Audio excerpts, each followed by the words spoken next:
নমস্কার বন্ধুরা, আমার কুকিং চ্যানেলে আবারও সবাইকে স্বাগত। আজ আমি আপনাদের জন্য নিয়ে চলে এসেছি সুজি আর নারকেল দিয়ে দারুণ একটা কেকের রেসিপি। আমরা তো সকাল সন্ধ্যা চায়ের সঙ্গে বিস্কুটই খেয়ে থাকি।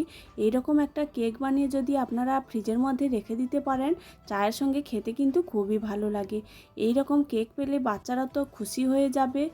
বানাতেও খুব সহজ, কয়েকটি উপকরণ দিয়ে খুব সহজেই আপনারা বাড়িতে বানিয়ে নিতে পারবেন। তারপর এখানে আমি সুজি নিয়ে নিয়েছি, একটা মিক্সির বাটি নিয়ে নেব, ওর মধ্যে এক বাটি আর ওই বাটির হাফ সুজি নিয়ে নেব, আর দিয়ে দেব ওই বাটিরই এক বাটির অল্প একটু কম চিনি। মিক্সির বাটির মধ্যে নিয়ে একদম মিহি গুঁড়ো করে নেব। সুজি আর চিনিটা মিক্সিতে খুব ভালো করে গুঁড়ো করে নিয়েছি, একদম মিহি করে গুঁড়ো করে নিতে হবে।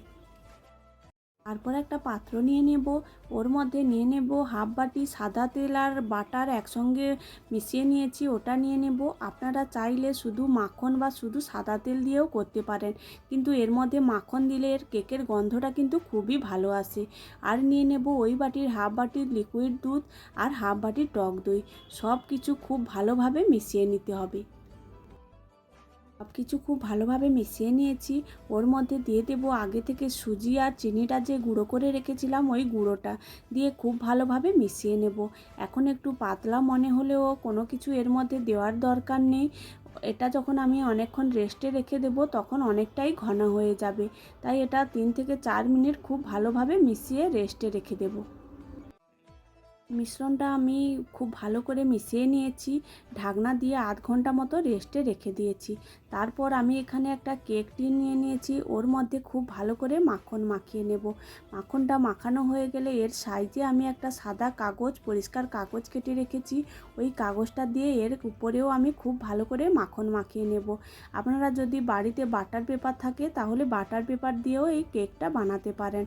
কাগজটা দেওয়ার ফলে কেকটা খুব সহজেই, যখন আমি হওয়ার পর বের করব তখন খুব সহজেই কেকটা বেরিয়ে আসবে। কেক টিনটায় আমার খুব ভালো করে মাখানো মাখানো হয়ে গেছে। আপনারা চাইলে এর মধ্যে সাদা তেলও মাখিয়ে নিতে পারেন। তারপর যে মিশ্রণটা আমি রেস্টে রেখেছিলাম ওটাও খুব ভালোভাবে মিশিয়ে নেব, অনেকটাই ঘন হয়ে গেছে। তারপর আমি একটা মিক্সির বাটির মধ্যে একটা নারকেলের হাফ আমি খুব ভালো করে গুঁড়ো করে নিয়েছি, ওই গুঁড়োটাও এর মধ্যে দিয়ে দেব, দিয়ে এর সঙ্গে খুব ভালোভাবে মিশিয়ে নেব। নারকেল গুঁড়োটা দেওয়ার পর ওর মধ্যে দিয়ে দেব 2 চামচ গুঁড়ো দুধ। গুঁড়ো দুধ দিলে কেকের স্বাদটা খুবই ভালো হয়। তারপরে এর মধ্যে দিয়ে দেব 1 চামচ আর ওই চামচের হাফ বেকিং পাউডার, আর ওর হাফ দিয়ে দেব বেকিং সোডা। যতটা বেকিং পাউডার দেবেন ওর হাফ বেকিং সোডা দিয়ে দেবেন। আর দিয়ে দেব 1 চামচ ভ্যানিলা এসেন্স। ভ্যানিলা এসেন্স দেওয়ার পর ওর মধ্যে 1 চিমটে লবণও দিয়ে দেব, দিয়ে সব কিছু খুব ভালোভাবে মিশিয়ে নিতে হবে।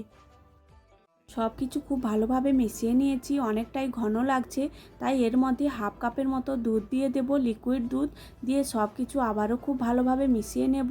ব্যাটারটা এমন করতে হবে, একদম পাতলাও করা যাবে না আর একদম ঘনও করা যাবে না। এইভাবে আমি ব্যাটারটা তৈরি করে নেব। 3-4 মিনিট ধরে খুব ভালোভাবে মিশিয়ে নিয়েছি।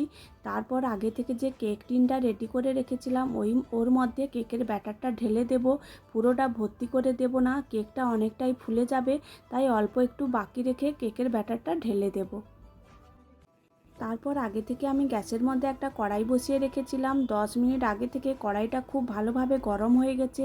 ওর মধ্যে একটা স্ট্যান্ড বসিয়ে দেব, তারপর আস্তে করে কেকের টিনটা বসিয়ে দেব, দিয়ে একটা ঢাকনা দিয়ে মিডিয়াম আঁচে 40 থেকে 50 মিনিট বেক করে নেব। 40 থেকে 45 মিনিট পর ঢাকনা খুলে একটা টুথপিক দিয়ে চেক করে নেব। টুথপিকটা যদি পরিষ্কার বেরিয়ে আসে তাহলে কেকটা হয়ে গেছে, আর কালারটাও সুন্দর এসেছে। কেকটা আমি খুব ভালো করে ঠান্ডা করে নিয়েছি, তারপর একটা প্লেটের মধ্যে বের করে নেব। কেকটা খুব সহজেই বেরিয়ে আসবে। কেকটা দেখতে যতটা সুন্দর হয়েছে খেতেও কিন্তু সুন্দর হয়েছিল।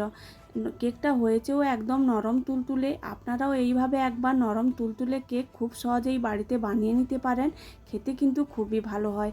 বাচ্চারা তো অনায়াসে খুশি হয়ে যাবে। ভিডিওটি ভালো লাগলে আমার চ্যানেলটি সাবস্ক্রাইব করে দেবেন।